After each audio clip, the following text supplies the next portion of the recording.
Buenas tardes, soy la profesora Mónica Delgado de González, profesora adjunta de la Cátedra de Organización Contable de Empresas, y junto con el profesor Alejandro León y con los demás docentes de esta cátedra tenemos la responsabilidad del dictado de la materia Organización de Empresas 1, que es la que ustedes están cursando en este momento y que conforma, es parte integrante del plan de estudios de la carrera de Contador Público y de la carrera de la licenciatura de Administración de Empresa. Antes que nada, reitero la bienvenida a todos ustedes al cursado de este año 2020, un año tan diferente, tan excepcional y que espero no vuelva a repetirse. En realidad, porque la excepción de este año tiene que ver con una crisis sanitaria y de salud de alcance global y que en realidad afecta fuertemente a nuestro país y en especial a nuestra provincia. Un año donde el esfuerzo de cada uno de ustedes y de cada uno de los profesores y de los docentes es mucho mayor. Esta virtualidad exige un mayor esfuerzo, exige una mayor dedicación, exige saber organizarse y ordenar los tiempos y las prioridades. Y por eso también sé que el esfuerzo de ustedes como alumnos es muy importante. Por eso muchas gracias por la dedicación y el esfuerzo que le van a poner al cursado, no solo de esta materia, sino de todas las materias que están haciendo en este cuatrimestre. Iniciamos la clase de hoy recordando que el objetivo de la materia Organización de Empresas de este contenido es la empresa, es la organización, son las entidades. Ese es el objeto de estudio de esta asignatura. Y dentro de esta asignatura vamos a ver no solamente empresas con fines de lucro, que las llamamos siempre empresas, sino también organizaciones y entidades que no tienen fines de lucro, como ser las fundaciones. Vamos a trabajar con dos dimensiones estructurales de las empresas y de las entidades, que son el sistema administrativo y el sistema de control interno. Esto también ya lo vieron con el profesor Alejandro León. Después luego empezamos a conocer el sistema de control interno a partir de esta clase, su definición, su alcance, sus componentes y algunas estrategias para poder llevar a cabo su implementación. Haciendo un repaso de lo que ya vieron con el contador León, vimos el sistema administrativo. ¿Qué es el sistema administrativo? Un nombre como muy importante. Es ese conjunto de sistemas que actúan como medio y soporte para llevar a cabo la gestión administrativa de una empresa. Por lo tanto, el sistema administrativo le da vida a la gestión administrativa de una empresa o de una organización o de cualquier tipo de entidad. A su vez, este sistema administrativo, como ya lo vieron, está conformado por 4 subsistemas que también toman el nombre de sistemas. El sistema de organización, donde se define la forma de la estructura, la forma de la organización, sus funciones, sus relaciones. Y eso se refleja en una herramienta gráfica de dibujo, de diseño, que es el organigrama. Luego tenemos el sistema de decisiones, en donde definimos y llevamos a cabo, se definen y se diseñan, las relaciones de jerarquía, de autoridad, los alcances del poder, los procesos de delegación. Luego aparece el sistema de información, uno de los más importantes de todos los subsistemas. ¿Por qué? Porque allí se gestiona la información. Las empresas procesan, generan, reciben y derivan datos. Esos datos tienen que convertirse en información, en una información relevante y en una información útil. ¿Por qué útil? Porque esa información tiene que servir para poder llevar a cabo las operaciones y para poder tomar decisiones. Entonces, la importancia del sistema de información es esa conversión de datos a información que pueda servir para operar y para tomar decisiones. Luego tenemos el sistema de procesos y procedimientos, en donde definimos cómo se hace la gestión, es el conjunto de personas, de medios que definen una acción y esa acción generalmente tiene un objetivo a cumplir. Entonces acá, en el sistema de procesos y procedimientos, que es un sistema que ustedes ya lo han empezado a conocer a través de las clases prácticas, vamos a definir los procesos de comprar, los procesos de vender, los procesos de pagar, los procesos de producir. Todo este sistema administrativo está cruzado por el otro sistema, que es el sistema de control interno. ¿Y por qué decimos que está cruzado? ¿Por qué decimos que está atravesado? Porque en realidad el control interno envuelve, lo cruza transversalmente a todo el sistema administrativo. Cuando se define una estructura, se define con control. Cuando se define un sistema de decisiones, se define con control. Cuando se definen los procedimientos administrativos, se definen con control. Por lo tanto, este sistema está presente en cada uno de los otros subsistemas. Tanto el sistema administrativo como el sistema de control interno utilizan los mismos recursos. ¿Y cuáles son esos recursos? El principal del sistema de control interno es el recurso humano. Son las personas que le dan vida a la empresa. Son los protagonistas de ambos sistemas, los recursos humanos. Luego aparecen los recursos tecnológicos, que son la tecnología que se utiliza en la gestión de la información, de la comunicación y de la operación. Y luego tenemos la infraestructura, que son los recursos físicos. Ejemplo, una empresa comercial que compra un producto y lo vende en las mismas condiciones que lo compró, necesita para llevar a cabo ese objetivo edificios, depósitos, maquinaria de almacén, equipamientos informáticos, mobiliario, sistema de alarmas, y todo eso hace a la infraestructura física como uno de los recursos del sistema administrativo y del sistema de control interno. Este es el famoso diagrama de cebolla, utilizado en distintas disciplinas, pero hace varios años un profesor de Buenos Aires, Raúl Saroca, lo utilizó para definir los sistemas integrantes de la empresa a modo de capas. Entonces, en las primeras 3 capas vemos que tenemos los sistemas que conforman el sistema administrativo. Y aquí cabe agregar una aclaración. Tanto en el sistema de organización y de decisiones, como en el sistema de procesos, como en el sistema de información, trabajan de una manera muy directa los profesionales de ciencias económicas. Es un ámbito de incumbencia de nuestra profesión, tanto de contadores como de licenciados, y en la definición del sistema de control interno.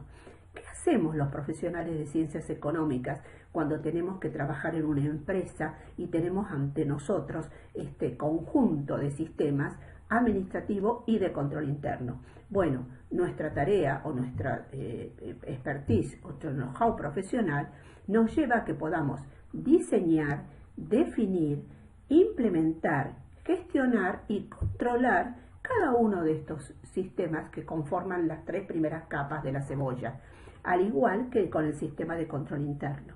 Cuando empezamos a trabajar en la capa del sistema de información, en general se trabaja con otras disciplinas, con otros profesionales, ingenieros de sistemas, desarrolladores de software, ingenieros electrónicos, ingenieros industriales, o sea que en realidad ahí hay un trabajo interdisciplinario y mucho más en las otras capas de este esquema de la cebolla. Como verán, acá también aparece el control interno. ¿Por qué? Porque, vuelta de nuevo, el control interno está presente en toda la empresa, en toda la organización. Ahora bien, ¿cuál es el origen del término control? Hay 2 orígenes del término control, uno de carácter español y otro de origen francés. Para los españoles, la palabra control viene de cuando los barcos españoles traían el oro que se había obtenido en las tierras de América. Ese oro transportado en los galeones, en los barcos españoles, llegaba a España y se resguardaba y se custodiaba en la Torre de Sevilla. Entonces, en ese momento se emitía un vale que servía para verificar el oro, para comprobar que ese oro se había dejado depositado en la Torre de Sevilla.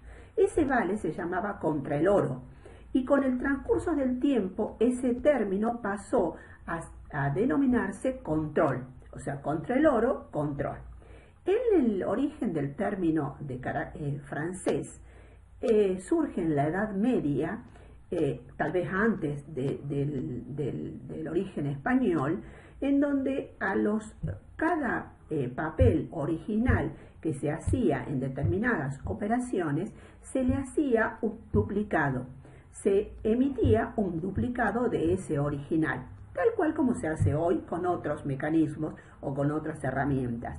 Y eso se llamaba contra el rollo o contra el rótulo en términos latinos. Entonces, también de ahí se deriva la palabra control. Ahora bien, ¿qué es lo que identifica ambos orígenes de la palabra? Que en realidad ambos términos significan comprobar, tanto en el origen español como en el origen francés.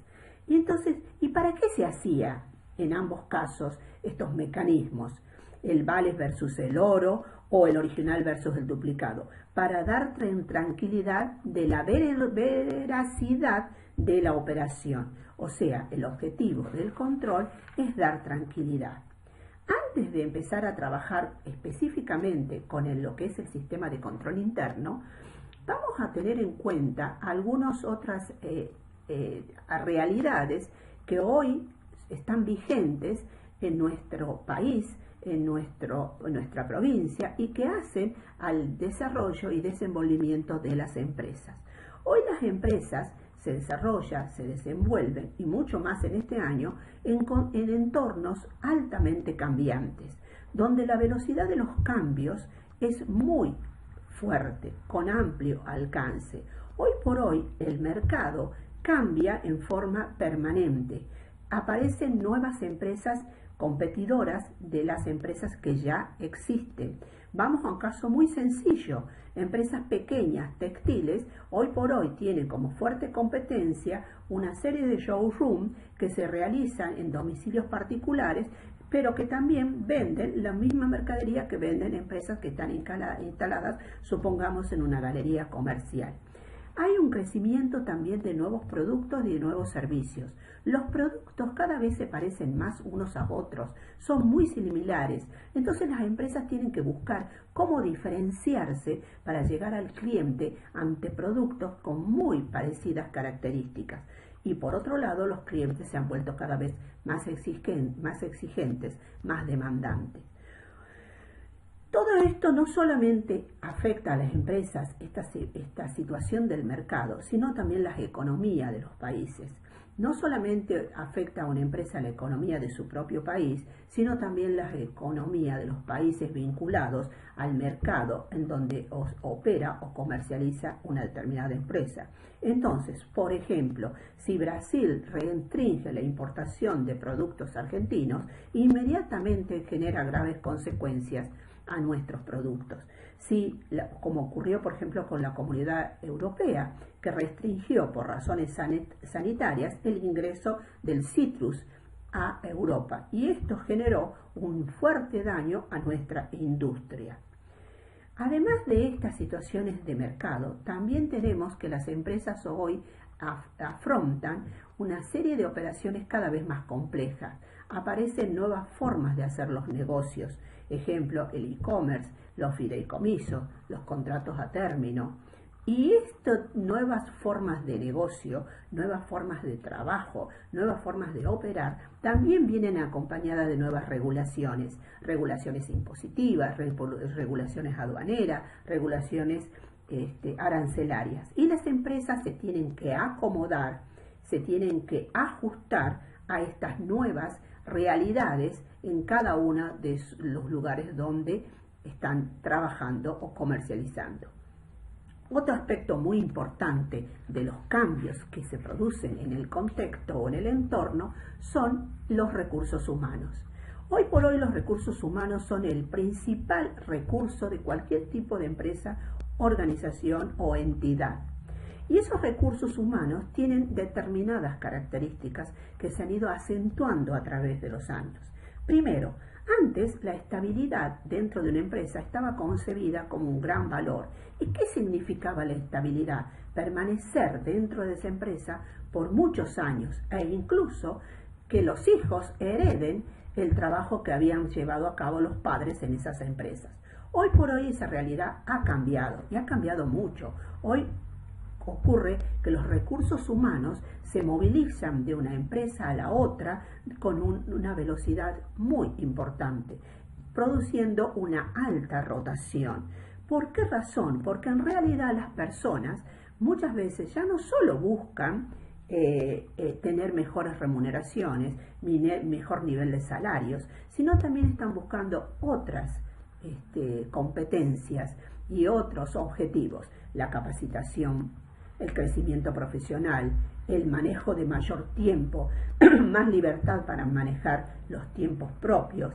Y todo esto hace que las personas elijan u opten, aquellas que lo pueden hacer, por supuesto, por cambiar de una empresa a la otra. Por lo tanto, a las empresas les cuesta retener los recursos humanos valiosos. Otro elemento muy importante a tener en cuenta en este contexto es la tecnología. La tecnología ha venido creciendo y cambiando a una velocidad exponencial. La tecnología de hace 10 años es totalmente diferente a la que se utiliza actualmente, y la que se utilizaba hace 5 o 3 años también. ¿Por qué? Porque en realidad los cambios son vertiginosos, tanto en la tecnología de la información, con la tecnología de comunicación, como en la tecnología de operación, la robotización, la automatización. Y todo esto ha hecho que cambien las formas de trabajo, que cambien las formas de los procesos, y las empresas se han tenido que reconvertir. Un ejemplo concreto es lo que está ocurriendo ahora. Ahora muchísimas empresas han tenido que optar por la virtualidad, el famoso teletrabajo, porque si no, en realidad no iban a poder subsistir en este contexto de crisis sanitaria que estamos viviendo. Y un ejemplo también concreto que tenemos es la investigación científica, el crecimiento y los avances de la investigación científica. Hace tiempo, si uno pensaba en la investigación, prueba y generación de una vacuna, tardaba 3, 4, 5, 6, 7 años. Hoy estamos hablando en la posibilidad de generar una vacuna en el término de 18 a 24 meses.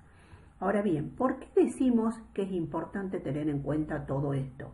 Porque ante un diagnóstico de un contexto altamente cambiante, altamente variable, donde la velocidad de las transformaciones es muy importante, se generan una serie de factores tales como la incertidumbre, el miedo, la inseguridad. ¿Qué pasará dentro de una semana? ¿Qué ocurrirá dentro de un mes? ¿Qué pasará dentro de un año? Y esa situación de incertidumbre, de miedo y de inseguridad provoca lo que se llama el riesgo. ¿Y qué es el riesgo? El riesgo es que el temor de que se fracase. El riesgo es el temor que se incurra en un error. El riesgo de que aparezcan daños y consecuencias negativas para una empresa, por una organización, y que ese daño o esa consecuencia negativa le impida a la empresa fortalecerse, crecer, desarrollarse. Y en un contexto de crisis como el que estamos viviendo ahora, no solamente es peor todavía, porque este riesgo creciente puede implicar consecuencias negativas para la empresa y poner en dificultades de subsistencia a las empresas, dadas las situaciones que se están viviendo. ¿Por qué? Porque en los momentos de las crisis el riesgo crece. ¿Por qué razón? Porque tanto las personas como las empresas están mucho más vulnerables. Ahora bien, ¿cuál es la respuesta a esa situación que se vive normalmente y que ahora se ha profundizado en esta realidad? Es el control. la respuesta para esto es el control, y a nivel de las empresas es el sistema de control interno. ¿Por qué? Porque el control apunta a mitigar, a minimizar, a disminuirlo el riesgo y evitar razonablemente errores, irregularidades y fraudes.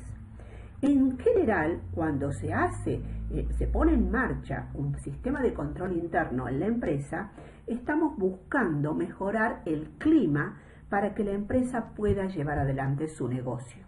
Estamos buscando mejorar las condiciones de seguridad para que la empresa pueda cumplir con su objetivo y pueda llevar adelante su negocio. Ese es el gran objetivo del control.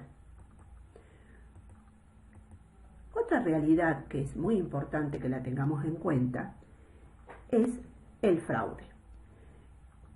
En estos últimos años, la expansión del fraude ha sido muy importante también. Si vamos a una definición que nos da el Instituto de Auditores Internos de los Estados Unidos, define el fraude como un acto ilegal caracterizado por engañar, por ocultar o por la violación de la confianza, realizado o llevado a cabo por personas o por organizaciones, con tres objetivos: obtener bienes, obtener dinero, obtener propiedades. Otro, evitar pagos, evitar compromisos, asegurarse una ventaja personal, familiar o una ventaja para el propio negocio. El fraude es un delito. Desde el punto de vista del derecho, es un delito. El fraude se realiza en forma intencional. No es por casualidad. No es un error o una no intencional. Al contrario, el fraude es consciente. El fraude causa mucho daño y afecta negativamente tanto a las empresas como a las personas. Las empresas, las organizaciones y las personas estamos expuestas al fraude. Por ejemplo, en este tiempo de crisis sanitaria han aparecido algunos fraudes tales como sitios web vinculados al COVID que se presentan como que dan consejos, dan recomendaciones o se ofrecen para hacer una asistencia hasta psicológica, pero a través de esos sitios web fraudulentos se está buscando obtener datos de quienes se vinculan a esos sitios web y tratan de buscar información de tarjetas de crédito, información de tarjetas de débito, informaciones de carácter bancario. Otra forma de fraude en este momento es que muchas empresas, como han tenido que ir a trabajar con la virtualidad, con el teletrabajo, por ahí se han descuidado de algunos controles respecto al uso de los correos electrónicos, por ejemplo, al uso de los emails. Y eso ha permitido que las personas que son defraudadoras puedan acceder con identidades falsas y tomar información de claves, información de credenciales y operar fraudulentamente. Otras de los fraudes que se han producido con mucha frecuencia en este momento son donaciones para caridad que son verdaderas estafas. Aparece un sitio donde dice que se necesita para determinada institución, para determinada fundación, fondos para asistir a comedores o asistir a personas que están enfermas con COVID y que necesitan tener asistencia económica. Se producen las donaciones y en realidad estamos delante de una estafa. Entonces todo esto hay que tenerlo en cuenta cuando uno diseña un sistema de control dentro de la empresa. Hay tres tipos de fraudes que vamos a estudiar uno por uno. El primero es el fraude corporativo o empresarial, que es uno de los fraudes más importantes por el daño que provoca. El otro es el fraude laboral, fraude de empleados o malversación de activos, también se le dice. Y por último, el fraude por corrupción. Vamos al fraude corporativo, empresarial y financiero. Este fraude lo realiza generalmente la conducción de una empresa o de una entidad, porque en este caso no solamente puede ser realizado dentro de una empresa que tenga fines de lucro, sino que también puede ser realizado dentro de una fundación. Entonces, el fraude corporativo o empresarial, en él participa una conducción, un directorio, los socios, la alta gerencia, etc. En realidad, este es uno de los fraudes que más daño causan. Genera repercusiones muy importantes y generalmente afecta a muchas personas, y no solo a personas, afecta a empresas y incluso a la misma sociedad. ¿En qué consiste el fraude empresarial o corporativo? Consiste en manipular la información financiera y económica de una empresa y esa información que se refleja en los estados contables. Entonces, ¿dónde queda reflejada la manipulación de la información financiera? En los estados contables de la empresa o de la compañía. ¿Y qué significa manipular la información? Significa esconderla, ocultar, falsificar, tergiversar la información que se refleja en los balances, que se refleja en los estados contables. Entonces uno toma un estado contable que ha pasado por este tipo de fraudes y de pronto refleja a una empresa fortalecida, creíble, sustentable. Y sin embargo, la realidad es muy distinta. Este tipo de fraudes requiere de planificación, requiere de una ingeniería técnica, de un conocimiento técnico profesional. Este fraude se ejecuta en tiempos largos, en plazos largos de tiempo, tal vez años. No se puede realizar en un único momento. Y generalmente necesita de la participación de varios protagonistas. No puede ser llevado a cabo por una única persona.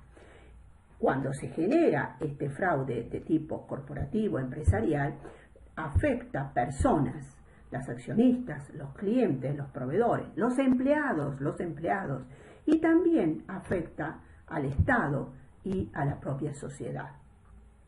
¿Cuáles son las dos formas más comunes para trabajar el fraude corporativo o el fraude empresarial? Por un lado, aparentar fortaleza financiera. Esto en la información que está reflejada en los estados contables. ¿Cómo se logra aparentar esta fortaleza? Sobrevaluando los activos, sobrevaluando los ingresos, subvaluando los pasivos, subvaluando las pérdidas. La otra forma es aparentar debilidad financiera. ¿Y esto qué significa? Significa que la información de los estados contables está indicando que la empresa está débil financieramente, económicamente. Tal vez una empresa ni siquiera rentable. Pero ¿cómo se logra esto? Disminuyendo el valor de activos, disminuyendo el valor de ingresos, incrementando el valor de los pasivos, incrementando el valor de sobrevaluando los egresos. ¿Cuándo se realiza una u otra forma de fraude? Según el objeto. Si yo estoy buscando hacer un fraude de características fiscales, probablemente busque demostrar debilidad financiera. Si en cambio estoy buscando que la empresa reciba inversiones o la asistencia financiera de una institución bancaria o crezca en cantidad de clientes, probablemente opte por aparentar fortaleza financiera en la información de los estados contables. Acá ustedes tienen 6 casos, los más casos, hay muchos casos de fraudes importantes, fraudes financieros, a través de estos últimos años, que han generado un efecto muy importante, incluso en algunos casos en las economías de los países en donde se han producido. Acá tenemos 6 casos que son 2 de los Estados Unidos, 1 en Alemania, 1 en Brasil, 1 en Corea y son 2 en Alemania. El caso tal vez más conocido, porque en realidad incluso es un caso de estudio en las universidades, en las facultades de Ciencias Económicas, es el de la compañía Enron de los Estados Unidos, la principal compañía energética de los Estados Unidos al momento que se realizó o se descubrió el fraude, porque en realidad es el momento que se descubrió el fraude. En ese caso fue tan grande el fraude empresarial y corporativo que llevó en la caída de la compañía también a la caída de los auditores externos, de la compañía de auditoría externa que operaba en Enron, que era Arthur Andersen. En ese momento era el estudio de auditoría más importante del mundo, Arthur Andersen, y fue arrastrado en el fraude de la empresa Enron, cosa que puede ocurrir, ¿no es cierto? Entonces, yo lo que los invito es que a todos los otros casos, excepto uno que lo vamos a ver ahora, ustedes lo investiguen. Bueno, también lo pueden investigar al que vamos a ver. Entonces, lo investiguen vía internet, páginas de internet, identifiquen el tipo de fraude de que se trata, los daños y efectos, consecuencias que produjo y por otro lado, quiénes lo llevaron a cabo, de tal manera de identificar las diferentes formas de llevar adelante un fraude corporativo o empresarial. Si ustedes ven acá no hay casos de Argentina, porque en realidad las estadísticas y la información en la Argentina no es de fácil acceso y en realidad no se la obtiene, no se la consigue. Vamos a detenernos un poquito en el caso Wirecard de esta empresa de Alemania. Esta es una empresa alemana que este fraude fue descubierto y denunciado en el transcurso de este año 2020. Esta es una empresa con más de 20 años de antigüedad en Alemania, con filiales en varios países del mundo, que tiene en realidad 6.000 empleados y que se dedicaba a los pagos digitales o pagos en línea. Si bien la empresa había optado también por otro tipo de servicios financieros, su fuerte eran los pagos digitales. Era una empresa que creció lentamente hasta que ganó confianza en el mercado de los clientes y empezó incluso a cotizar en bolsa. En el momento que se denuncia el fraude, antes de que se lo denunciara en realidad, el valor de la acción de Wirecard en Alemania era de 104 euros, lo que significa precios argentinos ahora a 9.220 pesos. Cada acción valía casi 10.000 pesos. En junio del 2020, los auditores externos de la compañía, que es la firma de auditoría Ernst & Young, informa que no estaban localizando, no encontraban un monto de 2.200 millones de dólares de la compañía. O sea, y esto representaba el 80% del capital neto de la empresa alemana. ¿Cómo es que no encontraban los fondos por 2.200 millones de dólares? Bueno, se suponía que estos fondos habían sido depositados en Filipinas y que estaban en bancos de Singapur por un monto de 1.000 millones de euros. Ahora, ¿no? ¿Los auditores no verificaron esto?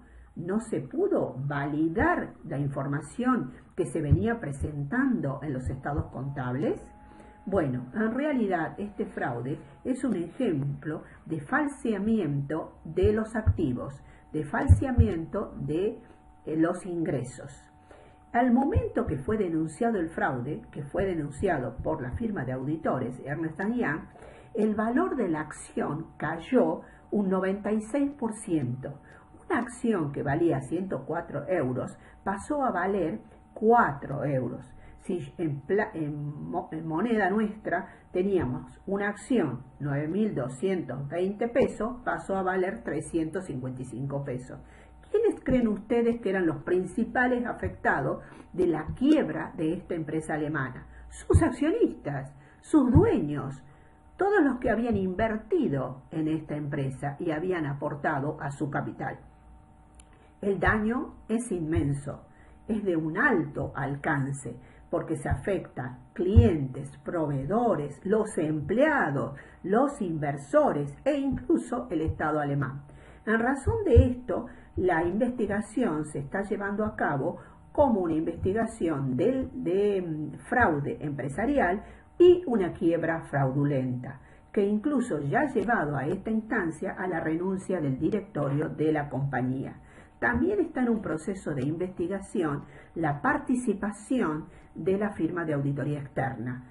¿Habrá tenido alguna participación los auditores externos Ernst & Young? Bueno, en realidad esto está todavía en un proceso de investigación para saber cómo se pudo haber realizado este fraude corporativo empresarial con información falsa financiera en los estados contables de esta compañía por varios años. Esto es lo que yo quisiera que ustedes también investiguen en los otros casos para que vean el daño que realizan o llevan a cabo quienes perpetran este tipo de fraudes empresariales. Otro de los fraudes que también se da, y con mucha frecuencia, es el fraude laboral, que también se le llama malversación de activos o fraude de empleados. En general, significa el robo o el uso indebido de los activos de las empresas.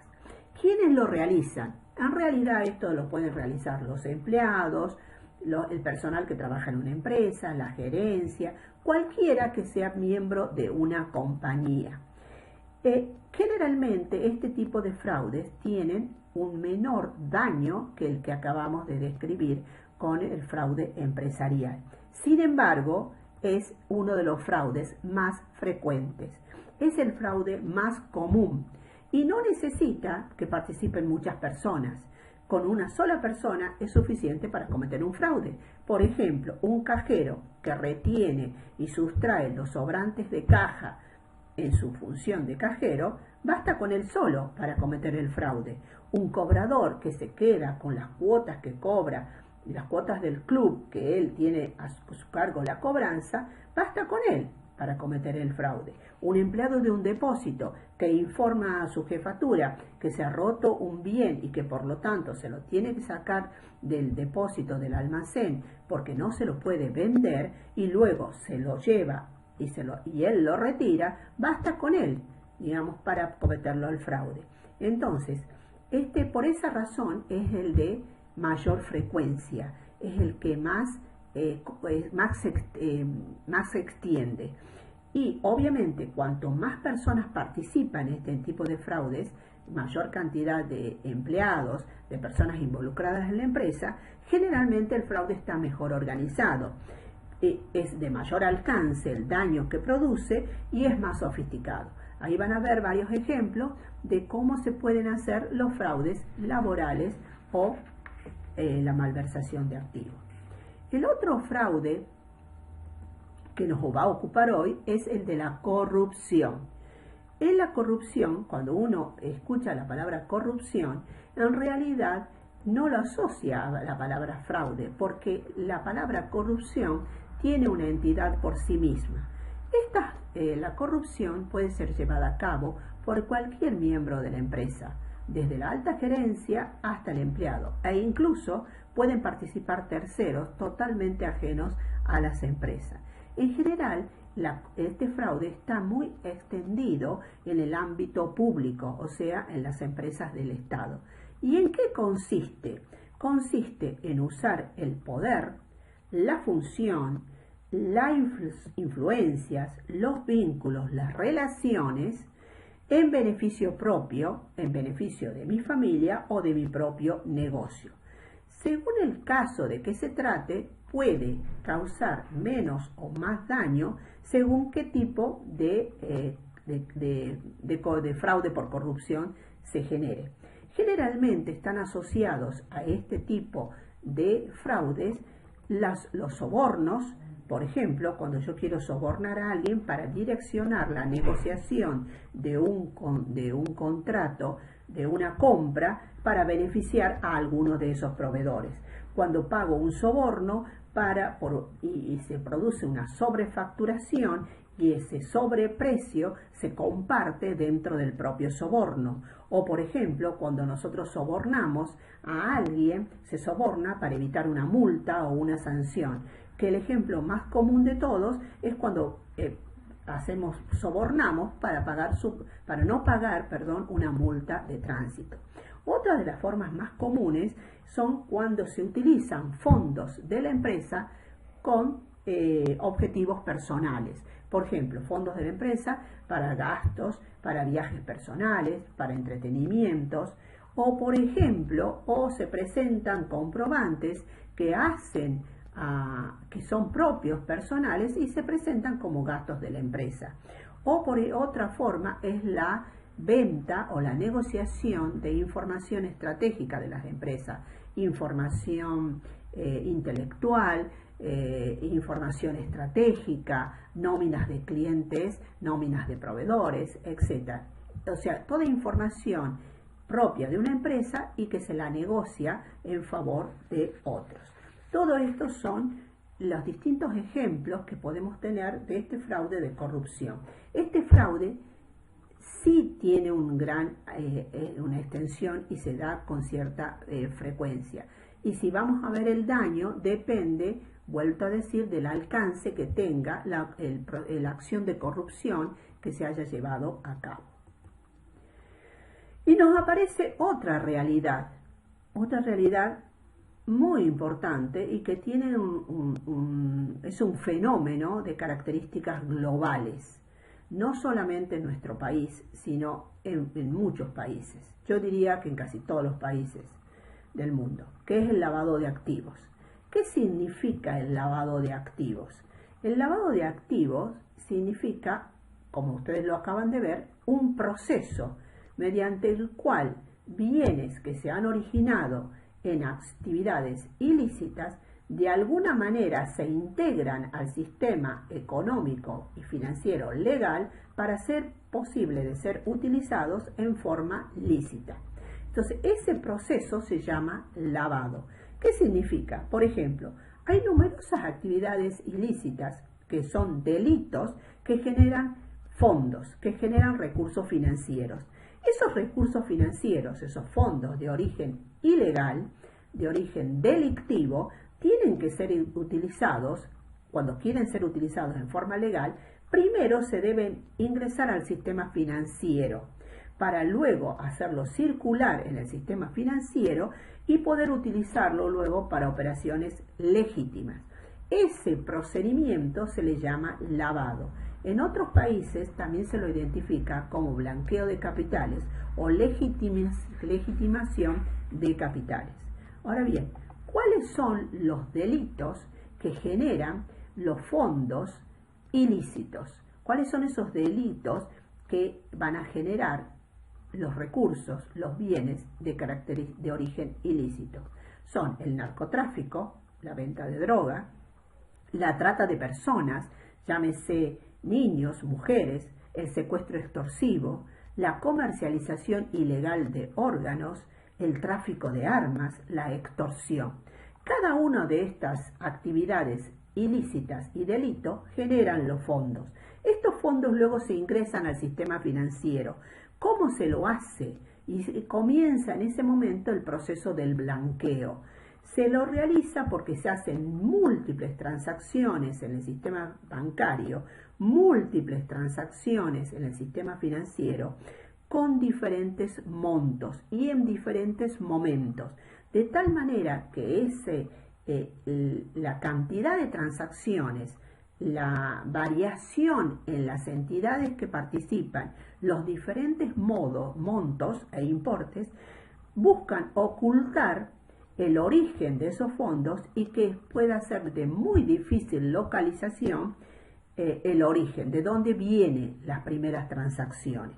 Cuando ya se han incorporado los fondos en el circuito financiero, hay que justificarlos legalmente. Entonces, hay una serie de actividades o de negocios que sirven para la justificación legal. Algunos ejemplos de ellos son espectáculos masivos, plena ocupación hotelera, plena ocupación del transporte aéreo, las ventas de antigüedades, las ventas de joyas, las transacciones con figuras deportivas. Entonces, estos negocios y estas actividades totalmente lícitas se utilizan para convertir, ¿no es cierto?, esos fondos en fondos que ya se puedan utilizar en forma legal. ¿Y cuáles serían esos usos legales? Cuando los fondos ya se han incorporado al circuito y se han justificado legalmente, ya puedo comprar bienes, comprar propiedades, conformar empresas, efectuar nuevas inversiones, etc.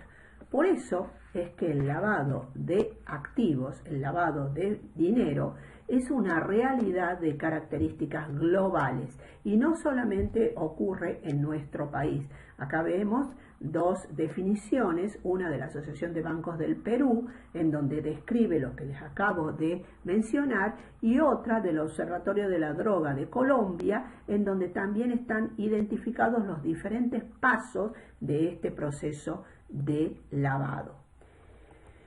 ¿Por qué